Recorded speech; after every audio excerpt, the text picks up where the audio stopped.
राष्ट्रीय महामार्गांवर प्रवास करणाऱ्या वाहन चालकांसाठी महत्त्वाची बातमी आहे।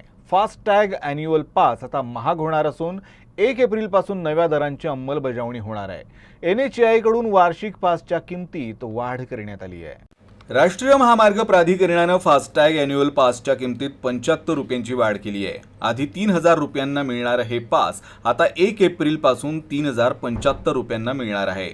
या निर्णयाचा परिणाम लाखो वाहन चालकांवर होणार आहे। हा पास प्रामुख्याने खासगी वाहनांसाठी म्हणजेच कार, जीप आणि व्हॅनसाठी लागू आहे।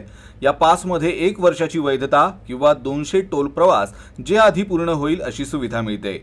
यामुळे वारंवार टोल भरण्याची गरज कमी होते आणि प्रवास अधिक सोपा व जलद होतो।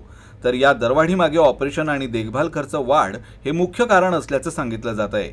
एकूणच या वाढीमुळे राष्ट्रीय महामार्गांवरील प्रवासाचा खर्च थोडाफार वाढणार असल्याचं स्पष्ट झालं आहे।